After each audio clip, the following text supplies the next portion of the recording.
Good morning, everybody. See, my dear friends, I think in the last class we have started with the design of a continuous map. Was that now? I think if you just recall what they have given is now, he has given the size of the room. Okay, size of the room is 6.5 meter in this direction, 13.5 meter in this direction. This is the room size he has given. And what we are supposed to do is now, we are supposed to place here some of the beams here, intermediate beams we have to place. Okay. So in the last class, what we came to know is, keeping the end spans slightly less. Okay. Instead of keeping all the spans equal, keeping the end spans slightly less, like this 3.04, and intermediate spans are slightly higher as compared to this. Okay, by doing so, I can keep the positive bending moment almost equal, so that my design is going to become more economical. Okay, so now this is the proposed arrangement what we have done. In the last class we have seen this in detail. So now intermediate spans are 3.35, and end span is now 3.04. And now they are separated by a beam of width 240 mm, and all around the wall is there now, and wall thickness is 300 mm. Okay, all around the wall is 300 mm. With this background, we have started with the problem. Okay, and now let us go ahead to another important thing. See, in the problem, he said that the width of intermediate support, in the sense the width of this intermediate support is 240 mm. Am I right now? So 240 mm he has given.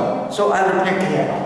But now I would like to calculate one quantity called 1/12 of the clear span. 1/12 of the clear span.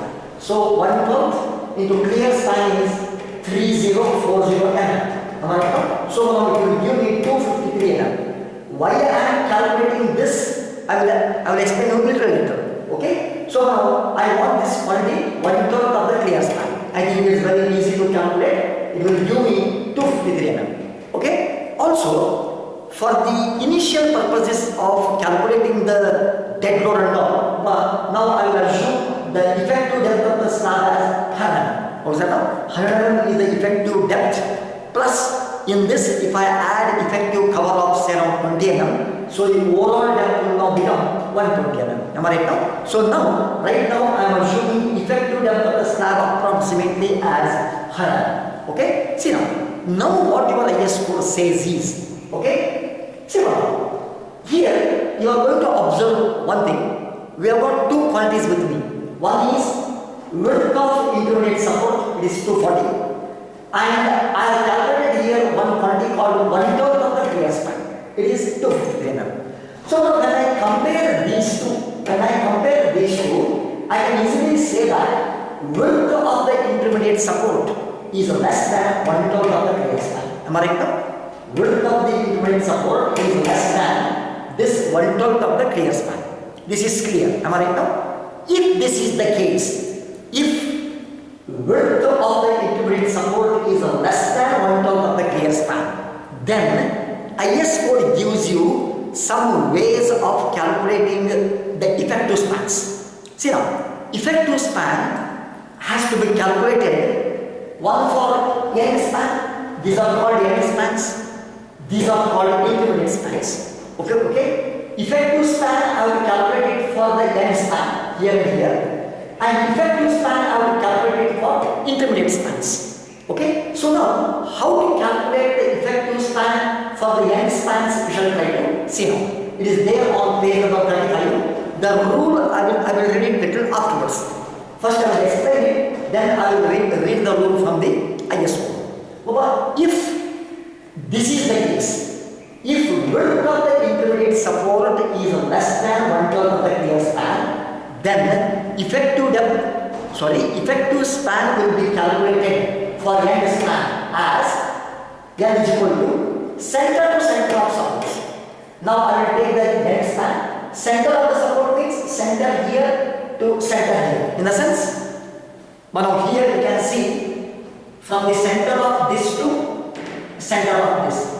This is your effective span, he says. Am I right now? This is the effective span. Center of the support to center of the support. How do you calculate it now? It is 3.04 plus 0.24 by 2. Here 0.24 by 2 plus 0.3 by 2. 0.24 by 2 plus 0.3 by 2. But this will give me 3.31 meter. Okay? This is one thing.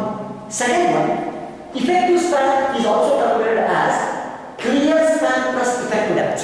About these things you have seen in your simply supported beam or slab. Am I right now? It is clear span plus effective depth. Clear span is how much? 3.14. Effective depth I have assumed is 100. This is 0.1 meter. So it will give me 3.14. So now I have got these two values. Among these two, whichever is less, I will take it as the effective span for the end span. This and this. So among these two, less is 3.14. So now, effective span for the end span can be taken as 3.14 meter. Okay? According to your ISO. These two rules we have studied in your simply supported beam or simply supported slabs. The same way it has to be done. And now, for intermediate spans, now we will try to calculate the effective span for the intermediate spans. Okay? Again, the same way for intermediate spans. Center to center of supports. Center to center of support means from center of this support to center of this support. How do you calculate? 3.35 plus 0.24 by 2 plus 0.24 by 2. Am I right? 3.35 plus 0.24 by 2 plus 0.24 by 2. It is from here to here. See now.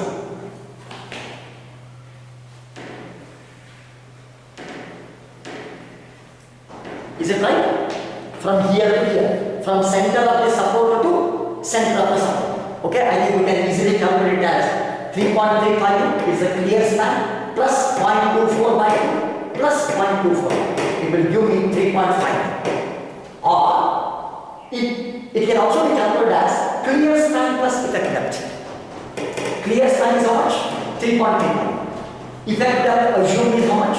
0.1. So it will give me 3.45. Again, among these two, whichever is less. Whichever is less means it is 3.45. So now, effective span for intermediate span is now eligible to 3.45 meter. Okay, this is how the calculation will be done if for the continuous slabs or continuous beams, if width of the intermediate support is less than 1/3 of the clear span.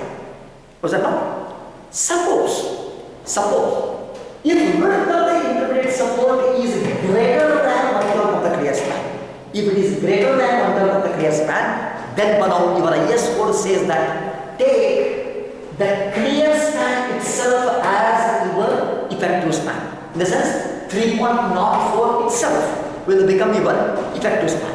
Okay, so now that rule is there on page number 35. I will read it now. Okay, I will show you and I will read it.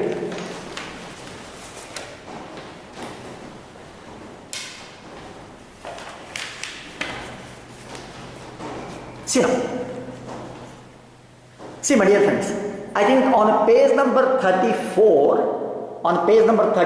we have seen already how to calculate the effective span. I think this effective span can be calculated as something you have already read it. Under that A, you already used this one, simply supported beam or slab. The effective span of a member that is not built integrally with its support shall be taken as clear span plus effective depth of slab or beam or center to center of support, whichever is less. Am I right now? This rule you have already used it. This is for simply supported beam or slab. Am I right? Now, if you go to page number 25, means here, 25 page number I will go. Next page, 35. Sorry, 35. Sorry, 34 page. 35 page I will go. If you see, now I will read B.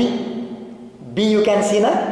In B, he has said how to calculate the effective span for continuous beam or slab. Okay, I will read whatever I have explained here.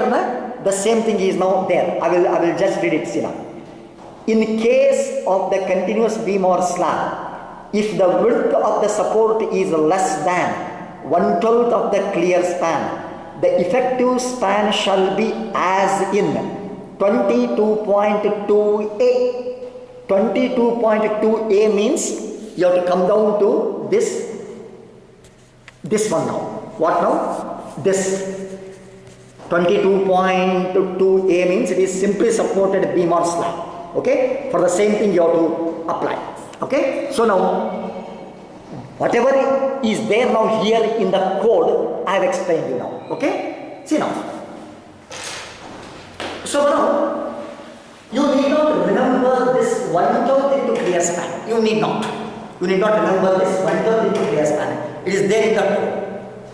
Okay, so calculate that quantity and compare it with your width of the support. Width of the intermediate support. So you can take the decision. Okay. So if suppose width of the intermediate support is greater than 1/12 of the clear span, then you take directly the clear span as the effective span. It is still more easy. Okay. So thank you very much. We'll see it in the next time.